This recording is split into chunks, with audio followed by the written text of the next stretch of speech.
Hi everyone, welcome back to another episode of Around the World in 80 Plates. Today, because St. Patrick's Day is just around the corner, we're going to be making a delicious Irish Baileys infused cheesecake with a brownie bottom crust. Let me show you what we need to get started. For the brownie bottom crust, what you're going to need is one package of gluten-free brownie mix, half a cup of butter, and 3 eggs at room temperature. Also make sure you have a greased springform pan ready to go. Before we get too far into it, I just wanted to point out that the original recipe does actually call for an Oreo crust. I looked high and low for gluten-free Oreos. I went to Whole Foods, I went to Target, I went to Walmart. Nobody seems to have them. So I went ahead and substituted a brownie bottom crust because I wanted to keep the original chocolate that was in the recipe. And who doesn't love brownies? So let's go ahead and get started with this part. Go ahead and preheat your oven to 325 degrees and grease up your springform pan. Next, we're going to make our brownie bottom crust. Now that your butter's melted and you've added your eggs, use clean beaters or a standing mixer to go ahead and mix this up, making sure that everything is well incorporated. Okay, a little bit of a learning curve here, guys. I mixed this up exactly as the package called for, and my batter is looking a little bit on the thick side. So what I'm going to do is I'm going to add a quarter cup of water to thin it out so that the the brownie crust doesn't turn out too dry. And perfect. A quarter cup of water. If you're finding that if you're mixing it up the way the package is and your mix is too thick, go ahead and add just a quarter cup of water and remix. You want your batter to be not super liquidy, but you don't want it to be too thick. If you're still finding after a quarter cup that it's still too thick, go ahead and add it again in increments of a quarter cup until you get a batter-like consistency. Go ahead and start pouring your batter into the pan. As you're doing so, make sure that there are no air bubbles, there are no pockets of unincorporated brownie mix. Make sure that everything is going in smoothly. And when you're done, go ahead and kind of tap the pan on the counter a little bit to make sure that you get any hidden air bubbles or pockets out, because we want this to be kind of dense. So make sure it's nice and smooth. You also don't want any pockets of butter in there either. Okay, before you pop this in the oven, make sure that your pan looks like this. Notice that the batter looks very smooth and dense. There are no air pockets, no bubbles, like I mentioned before. Go ahead and tap it against the counter a couple of times just to make sure that you've gotten everything out. Now we're going to pop this in the oven for 25 minutes. The recipe calls for 30, but as I've always told you guys, do it for 5 minutes less just to make sure that your product is not burning. Your brownie crust should bake for about 25 to 35 minutes. Go ahead and check it at 5-minute increments at the 25-minute mark. Just poke a toothpick gently in the middle, make sure it comes out clean. Once it does, go ahead and set it aside and let it cool for about 30 to 45 minutes.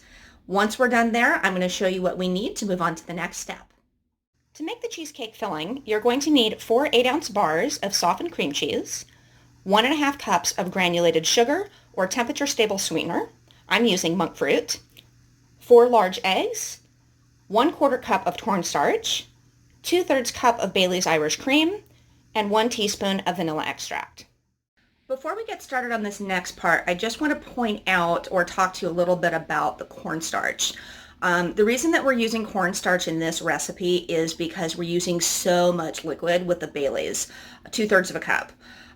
With cheesecake, you really don't typically want to use a lot of liquid because you want it to solidify as it's baking, and which is why we're using the cornstarch. It's going to thicken that batter up so that it should bake up nice and smooth and reduce any instances of getting cracks in it. If you do, don't worry so much about that because the last step is we're going to be adding a chocolate ganache to the top, so it won't affect the presentation at all. Now we're ready to mix up our cheesecake batter. The first thing you're going to do is you're going to empty in all 4 bars of your softened cream cheese into your bowl of your standing mixer. I like to leave my cream cheese out to get to room temperature naturally. You can microwave it, entirely up to you. The other thing I like to do is I like to cream the cream cheese before I add the sugar. That way everything tends to incorporate a little bit more smoothly. As you're incorporating, don't be afraid to keep a small spatula on hand. That way if stuff sticks to the sides, you can kind of scrape the bowl down as you go along. After you're done creaming the sugar and the cream cheese, your batter should look like this, silky smooth. Next, we're going to add the cornstarch to make sure that the batter thickens up nicely after we add the Baileys. Then we're going to add our eggs one at a time until everything is thoroughly incorporated. The Baileys is going to go in last. Okay, a quick note before your batter, before we go ahead and get to the Baileys. You want your batter to kind of have a thick-ish, but not runny consistency. It should be smooth and velvety, well mixed, and shouldn't have any lumps, any air pockets, any unincorporated ingredients. Now, onto the fun part. And now onto the fun part, we're adding the Baileys. Quick note before we go ahead and add this, make sure that you're using a liquid measuring cup, not a dry one. I'm also adding the vanilla into the Baileys at this stage. There's no need to get an extra cup dirty. So I just put everything in the same measuring cup, and I'm going to add, and we're going to repeat the same step. We're going to turn the mixer on and thoroughly incorporate until everything is perfectly blended. Now that our ingredients are all mixed up, we're going to pour it over our brownie crust, and then we're going to pop it in the oven. As you're pouring, make sure you're inspecting the batter to make sure that you're not coming across air pockets, unincorporated ingredients, anything like that. The usual suspects. Go ahead and give your pan a little bit of a shake to make sure you got all those air bubbles out. And then we're going to pop this into the oven at 325, and we're going to bake it for about an hour and 20 minutes. I like to check on mine in half-hour increments just to make sure that everything is running smoothly. I'm probably going to put this in for an hour and 10 just to make sure that nothing's burning, there are no super deep cracks, things like that. So keep an eye on your ovens, and I will see you in an hour and 15. Also, as a quick note, before you pop this in the oven, make sure that you put this on a cookie sheet so that the springform pan has extra stability. All right, so an hour and 15 minutes was the right amount of time. Now, we're going to let this cool off in the oven for an hour. So go ahead and turn your oven off, and we'll see you in 60 minutes.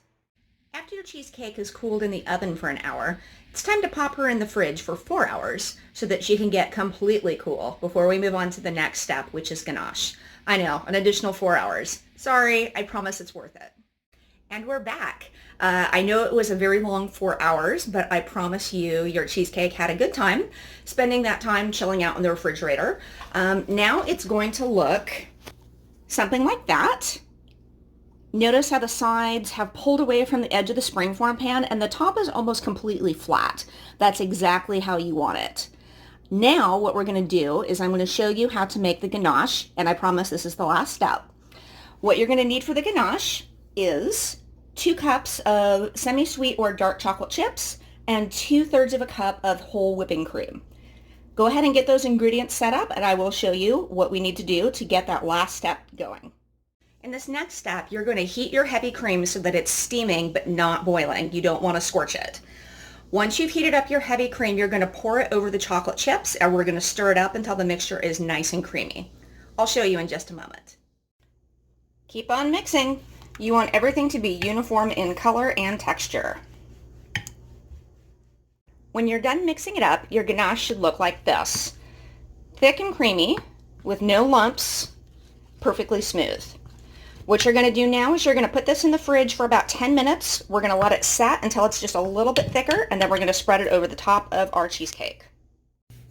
Now that your ganache has had a chance to set in the fridge for about 10 minutes, it should have the consistency of around chocolate pudding. So using a spoon or a spatula, go ahead and smooth it over the top of your cheesecake, and then we're going to pop it in the fridge for a final 10 minutes, and then we'll be all done. Don't be afraid to pile it on there and smooth out as you work. This is going to look really good when it's done.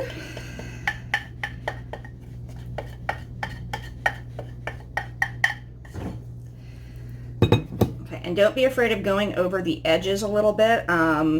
It's going to conceal any imperfections that may have appeared in your cheesecake, any cracks, any divots, or unevenness. So go ahead and smooth out as you're working.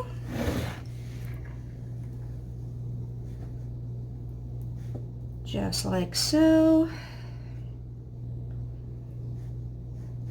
Ganache is very forgiving. Once it sets, it's almost going to act like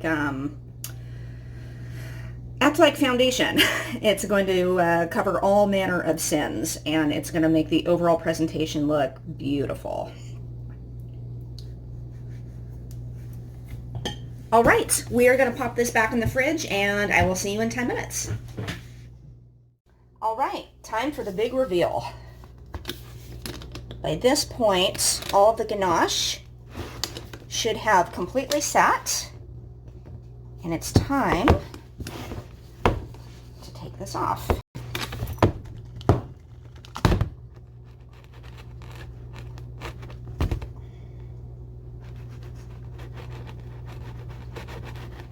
Come on. There we go. And beautiful. This is a gorgeous looking cake. You've got the brownie bottom, you've got the cheesecake side, and you've got the ganache top. Now it's time to take a sample slice. And time for our test slice. Let's see how this turned out. I've got a lot of layers here.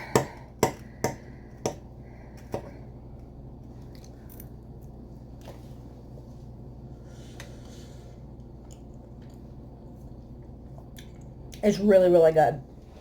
You can definitely taste the Baileys. You can definitely taste the ganache. It's a nice counterpoint. I know this was one of the longer and more labor-intensive recipes that we've done.